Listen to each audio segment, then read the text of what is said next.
Assalamualaikum warahmatullahi wabarakatuh. Kali ini video official 1, 2, dan 3 akan memberikan penjelasan terkait jenis tes yang akan Bapak Ibu ikuti untuk pelaksanaan P3K Guru di tahun 2023.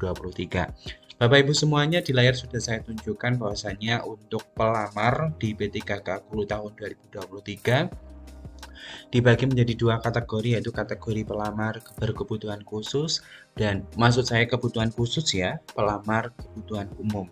Di mana untuk masing-masing kategori waktu pendaftarannya itu dibedakan.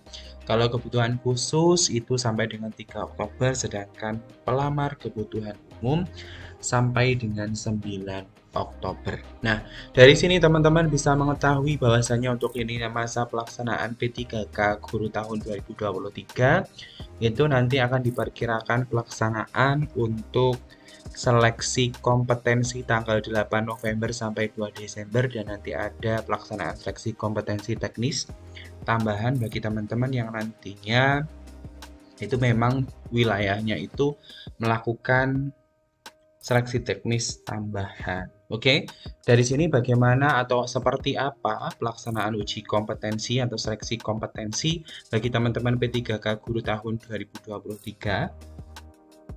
Oke, teman-teman, di sini saya akan tunjukkan untuk kategori pelamar ya. Untuk kategori pelamar itu dibedakan menjadi dua ya, kategori pelamar khusus dan kebutuhan umum ya, kebutuhan khusus dan kebutuhan umum.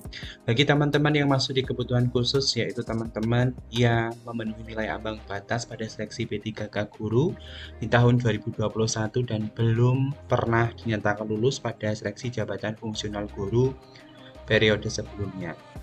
Yang kedua, peserta XTHK2 yang terdaftar dalam pangkalan data XTHK2 pada Badan Kepegawaian Negara (BKN). Dan yang ketiga, guru non-ASN di sekolah negeri yang terdaftar di data pokok Dapodik atau pendidikan Kementerian Pendidikan dan Kebudayaan, Riset dan Teknologi yang memiliki masa kerja paling rendah 3 tahun. Ini untuk kebutuhan khusus. Sedangkan untuk yang kebutuhan umum yaitu bagi teman-teman lulusan dari PPG dan belum terdaftar di Dapodik. Atau guru yang sudah terdaftar di Dapodik tapi masa kerjanya belum mencapai 3 tahun. Lalu apa bedanya untuk mekanisme seleksi untuk kebutuhan khusus dan kebutuhan umum? Di sini teman-teman bisa lihat ya, yang pertama yang sudah PG nanti penempatan, sedangkan yang masa kerja paling rendah 3 tahun akan mengikuti seleksi kompetensi teknis penilaian situasi kerja sederhana, di mana nanti ada mengikuti seleksi kompetensi yang terdiri dari kompetensi teknis berupa penilaian situasi kerja sederhana, kompetensi manajerial, dan kompetensi sosial kultural serta wawancara. Sedangkan bagi teman-teman lulusan PPG dan guru yang terdaftar di Dapodik mengikuti seleksi yang terdiri dari kompetensi teknik sesuai bidang, kompetensi manajerial, kompetensi sosial kultural, serta wawancara. Jadi kalau di teman-teman yang masa kerjanya kurang dari 3 tahun, nanti kompetensi teknisnya sesuai jabatan, sesuai bidang jabatan.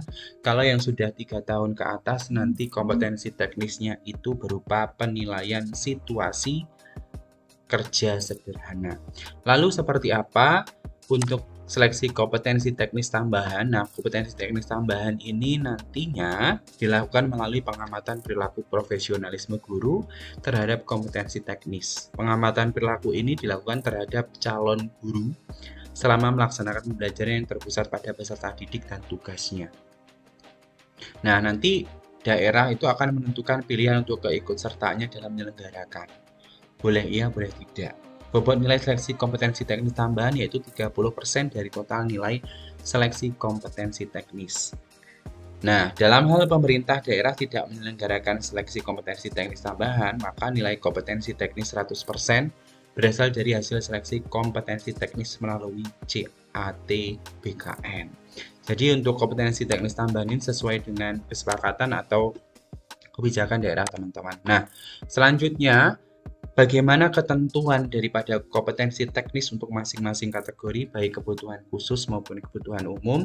Di sini saya tunjukkan berdasarkan keputusan yang dikeluarkan di nomor 649 tahun 2023 tentang mekanisme seleksi pegawai pemerintah dengan perjanjian kerja untuk jabatan fungsional guru dan pada instansi daerah tahun 2023. Berdasarkan surat keputusan dari Kementerian Pendayagunaan Aparatur Negara dan Reformasi Birokrasi Republik Indonesia di nomor 649 tahun 2023, di sini disebutkan tentang mekanisme seleksi, yaitu untuk kebutuhan khusus dan kebutuhan umum. Seperti yang saya sampaikan tadi ya teman-teman, yang kebutuhan khusus itu yang seperti apa, yang kebutuhan umum itu yang seperti apa. Nah, di sini disampaikan teman-teman semuanya untuk pelaksanaan seleksi kompetensi itu terdiri dari teknis, manajerial, sosial, kultural, dan wawancara ya, baik untuk kebutuhan khusus maupun kebutuhan umum. Lalu yang membedakan teman-teman semuanya ini ada bisa dilihat teman-teman ya, di sini ada materi kompetensi teknis itu tujuannya untuk apa? Untuk menilai penguasaan pengetahuan, keterampilan, dan sikap perilaku yang dapat diamati, diukur, dan dikembangkan yang spesifik berkaitan dengan bidang teknis jabatan. Untuk manajerial itu bertujuan untuk menilai komitmen, kemampuan, dan perilaku individu dalam berorganisasi, seperti integritas, kerjasama, komunikasi, orientasi pada hasil, pelayanan publik, pengembangan diri dan orang lain, mengelola perubahan dan pengambilan keputusan. Sedangkan untuk sosial kultural ini bertujuan untuk menilai pengetahuan dan sikap terkait pengalaman berinteraksi dengan masyarakat majemuk yang memiliki keberagaman ya, seperti perilaku, wawasan kebangsaan. Terus ada materi wawancara, ini menggali informasi non-kognitif dengan tujuan menilai integritas dan moralitas meliputi beberapa aspek seperti jujur, komitmen, keadilan, etika, dan kepatuhan. Nah, di sini disampaikan bahwasanya teman-teman semuanya untuk seleksi kompetensi teknis, manajerial, dan sosial kultural dilaksanakan dalam durasi waktu 120 menit dan dikecualikan bagi penyandang disabilitas netra yang melamar pada kebutuhan khusus dilaksanakan dalam durasi waktu 150 menit. Sedangkan wawancara sendiri itu dilakukan selama 10 menit ya, sedangkan untuk disabilitas netra itu 15 menit.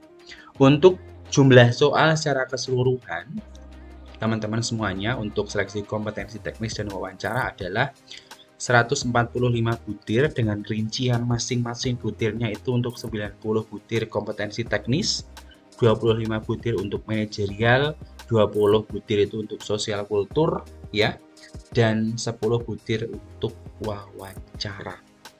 Jadi baik kebutuhan khusus maupun umum sama jumlah soalnya. Nah, untuk pembuat-buatan nilai untuk materi seleksi kompetensi teknis dan wawancara ini dibedakan. Bagi teman-teman yang masuk prioritas ya, kebutuhan khusus maksudnya yang honornya itu 3 tahun ke atas dan PHK 2, itu nanti berdasarkan ketentuan ini ya. Pembobotan nilai kompetensi dan wawancara. Jadi nanti untuk teman-teman yang masuk di kebutuhan khusus, bobot jawaban benar itu paling rendah 1. Artinya semua opsi itu ada nilainya. Ya, ketika teman-teman itu tidak menjawab maka nilainya 0. Misalnya teman-teman jawab A. A itu paling benar, berarti 5. Itu ya. Artinya setiap jawaban itu ada poinnya 1 sampai 5. Untuk materi soal seleksi kompetensi teknis bagi pelamar pada kebutuhan umum, itu jawaban benar bernilai 5 dan jawaban salah itu tidak ada nilainya atau 0 ya. Beda dengan yang khusus itu sekalipun dijawab yang opsi kedua itu tetap dapat nilai. Kalau yang kebutuhan umum itu kalau benar 5, kalau salah 0. Nah, untuk materi soal seleksi manajerial, bobot jawaban benar paling rendah itu 1 dan nilai paling tinggi adalah 4. Dan yang tidak menjawab itu 0. Nah, untuk materi seleksi kompetensi sosial kultur, jawaban paling benar ialah 4 paling tinggi, sedangkan paling rendah itu 1.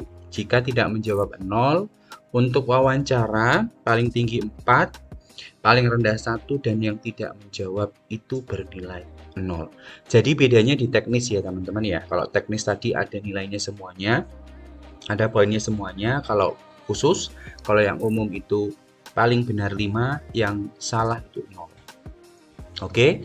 Nah, untuk nilai kumulatif paling tinggi seleksi kompetensi dan wawancara itu adalah 670 dengan rincian 450 itu untuk seleksi kompetensi teknis, 180 untuk manajerial dan sosial kultur, dan 40 itu untuk wawancara. Ya, jadi seperti itu teman-teman. Nah, untuk yang kebutuhan khusus itu nantinya tidak ada passing grade ya. Tidak ada batas minimal, sedangkan yang kebutuhan umum itu ada nilai ambang batas minimalnya ya. Seperti itu. Nah, untuk teman-teman yang masuk kategori umum itu sudah dicantumkan bahwasanya untuk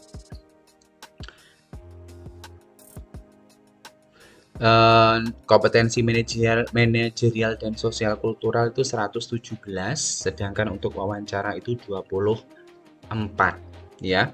Sedangkan untuk kebutuhan khusus dinyatakan lulus seleksi apabila masuk ketika diperingkatkan ya. Artinya diambil peringkat terbaik pada lowongan kebutuhan jabatan yang dilamar. Misalnya teman-teman lamar nih untuk ahli pertama guru TIK, maka nanti di ranking. Ketika ranking teman-teman masuk, maka teman-teman juga masuk ya.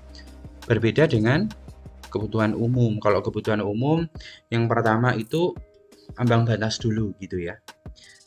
Oke, karena memang ada grade-nya. Nah, di sini teman-teman bisa lihat. Ini untuk kebutuhan umum ya.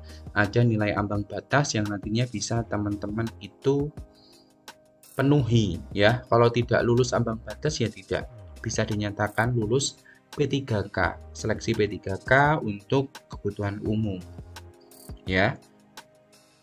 Misalnya teman-teman itu sudah memenuhi nilai ambang batas, tapi kalau dibedakan dengan yang lain lebih tinggi, maka yang diambil yang lebih tinggi ya. Beda lagi kalau kebutuhan khusus tidak ada nilai ambang batasnya, yang dilihat berdasarkan hasil perenggingan. Begitu ya teman-teman semuanya. Nah, begitulah informasi yang bisa saya sampaikan terkait bagaimana mekanisme untuk pelaksanaan CAT BKN untuk rekrutmen P3K guru, baik kebutuhan khusus maupun umum di tahun 2023. Terima kasih, mohon maaf apabila ada salah dan tinggalkan komentar apabila video ini bermanfaat. Saya tutup, salam data, salam terasi. Wassalamualaikum warahmatullahi wabarakatuh.